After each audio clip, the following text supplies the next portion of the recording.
Good evening. The head of Amnesty International has slammed what he's described as decades of government failure and neglect in remote Northern Territory communities. Secretary General Cheryl Shetty visited the Central Desert region where he saw the effects of government policies on our people.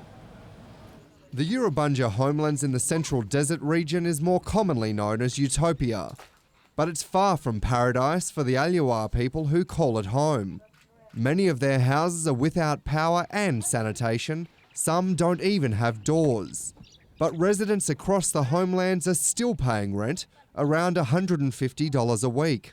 It's incredible that in this day and age, in one of the richest countries in the world, you can see a community that's so disempowered.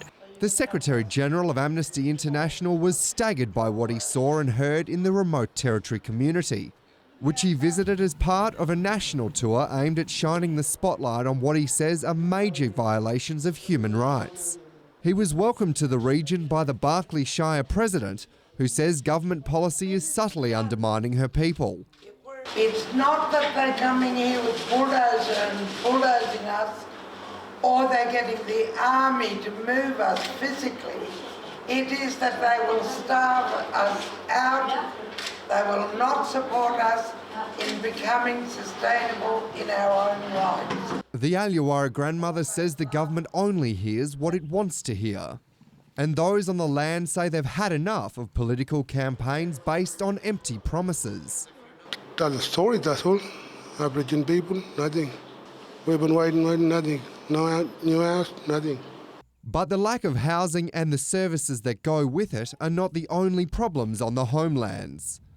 Residents say funding cuts, which are forcing mob to move off their land and into larger hub communities, are stripping them of their strong connection to country. I can't leave this country till I die. You can't go nowhere. Can't go anywhere. Another place, somebody else's place. No. Mr. Shetty will now take what he's seen and heard here in the outback to the halls of power in Canberra. But he's likely to get a very different reception when he meets with the federal government. Daniel Borsha, NITV News, Urubunja Homelands, Northern Territory. And reporter Daniel Borsha sat down with Cheryl Shetty during his visit to the homelands and asked about his impressions of the so-called growth town policy. It's very clear from the conversation we've had today that if they're pushed out of their homes, it's going to make their lives and livelihoods much worse. They're going to lose their identity, their land, their livelihood and their culture. And all the evidence shows that when communities here, and there was a piece of research done in 2008 by the Medical Journal of Australia, which showed that the health performance, and we are standing right now in the health clinic here, the health performance of these communities is much better than the average of the other Aboriginal communities here. What do you think the government's reception to you will be? Well, it's our job to speak truth to power. Amnesty International is a movement of more than 3 million people across the world. And as an independent, body which talks to governments, which does hard research, we've done some very careful surveys and research here. So we're going to be presenting that to the Minister next week. And I hope that she will see that what we are saying is based on hard facts, and we're not just talking about what the problems are, we're also proposing solutions. And in your words, what are those solutions? It's very simple. Number one, don't push Aboriginal communities out of their homelands. This is where they belong. These are their roots, their culture, their identity. If you push them out, you're going to make matters worse. You're going to widen the gap, not close the gap. Number two, you need to involve them in their planning and the decision making of their own future, their own destiny. It's a right to be involved in that process, but it's also good for the country if the people themselves are empowered to be in part of the plan. And thirdly, you need to provide the resources. Time and time again, every community we spoke to, they don't seem to be aware of what resources they're supposed to be getting. They keep saying that there's no transparency, there's no accountability, they are not hearing about where the funds have gone. So a lot of hard work needs to be put in by the government to put in the financing, but also to make sure that it's done in a transparent and accountable way. And what will your message to the international community be about what you've seen today? Well, I think we are pushing at the international level also for all governments to sign up to the optional protocol for international economic, social, cultural rights, because it's very important now to not just have domestic remedies on these issues, but also to have international remedies. And I think I think it'll be very surprising for people outside to understand that a country which is seen generally as a champion on human rights is not able to take care of 500,000 of its population, which has historically been wronged. I think some of the steps they took were positive steps. The public apology by the then Prime Minister Kevin Rudd was an important step. It was a bit symbolic. It wasn't followed up with compensation, but certainly an important step. And we thought that the policies which they announced in closing the gap were a step in the right direction. Of course, the challenge has been that they have not really involved the communities in it, but at least these couple of steps were the right things to do. But now I think the international community would expect the Australian government to really have very tangible solutions to a problem which is not insoluble.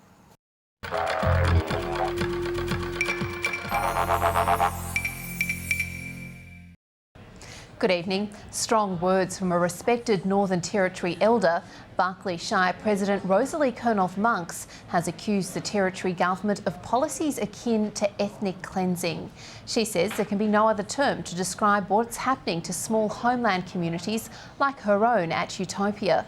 She says the government is slowly starving them of funds and forcing people off country into larger hub communities. Her comments follow the weekend visit of Amnesty Secretary-General Shilil Shetty, who likened our communities to the worst third world conditions seen in Africa, Latin America and Asia.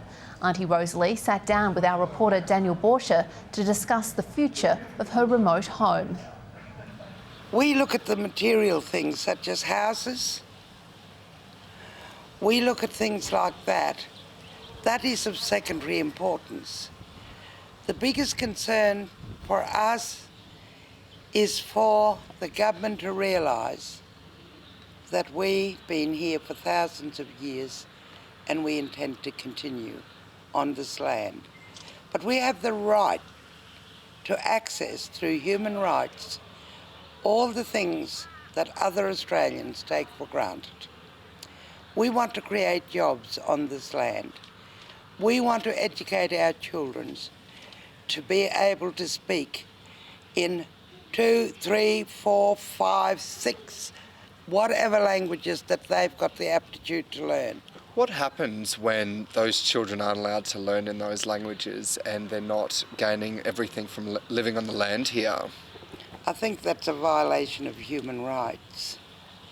This language, for people to understand me, is long before English ever came into existence. It's longer than the 400 years which we all enjoy of Shakespeare. It's now a few months since the federal government began their so-called consultations about the Stronger Futures discussion paper. You spoke very passionately at the first of those in Tennant Creek. Do you feel your voice was listened to, and what are you expecting to see from the forthcoming legislation? I do feel very concerned, first of all, about legislations that are coming out and without real consultation. It's what I feel very strongly a predetermined drive for ethnic cleansing of the Australian Aboriginal people. Aboriginal people have the right, with all their languages and so forth, to practice in the freedom of their country. This is our country, just as much as it is of our early settlers, our brothers and sisters of a different colour, of a different language. I will protect the Australian white people as long as we are in partnership. Do you really believe that the situation on the ground here in Australia is equal to ethnic cleansing? I sincerely believe that is the case. If you're made to feel a second-class humanity, if it's not ethnic cleansing, please let me know what it is. And Auntie Rosalie continues her thoughts on the future of the intervention and the importance of Aboriginal sovereignty in the second part of our interview tomorrow night.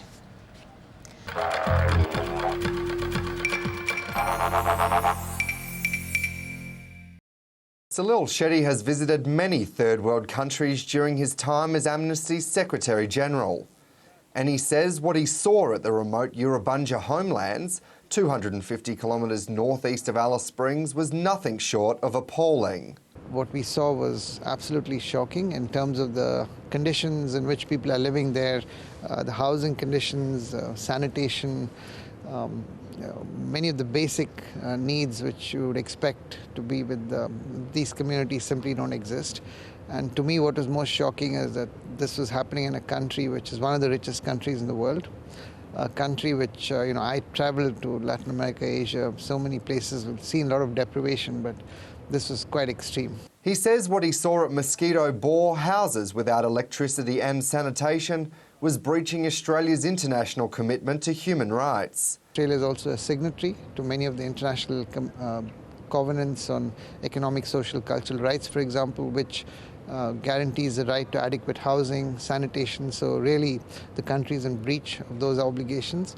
Today, Mr Shetty met with Indigenous Affairs Minister Jenny Macklin and former Prime Minister Kevin Rudd to plead for action in remote territory communities. We came out feeling quite reassured on many counts. I think the first thing is she completely is in complete agreement with us that the homeland, the communities who are Aboriginal communities who are living in the homelands are amongst the most disadvantaged.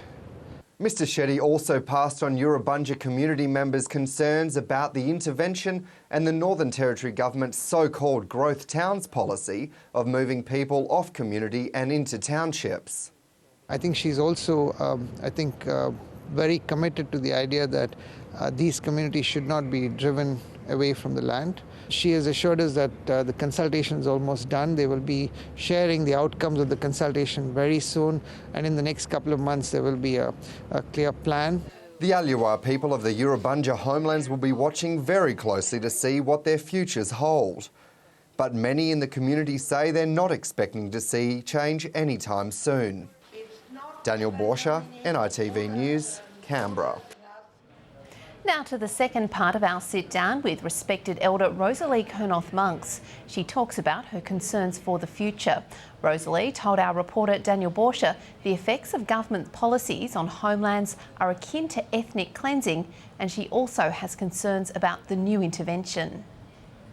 The future of the intervention should not exist in isolation just to Indigenous Australians, to try and make them a carbon copy of a different culture.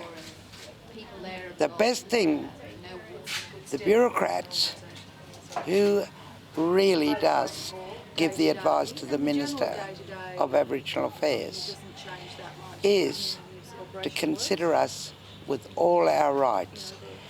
Now, when I say that we are a sovereignty, because we've never ceded anything, not our language, not our country. We've never ceded any of that. To take that into consideration, and for goodness sakes, to look at us as human beings and to at least give us that right. When you say that you're going to consult with us, just don't consult with our people that they've taken away as children and alienated them from their culture, but to take into consideration that other culture, which in many ways almost is diametrically opposed to the grasping, greedy, consuming society in which we live now, which is the mainstream. We are to be taken seriously and dialogued with quite seriously and with some generosity of heart. So I do not want any continuation of any intervention that is made in isolation from me.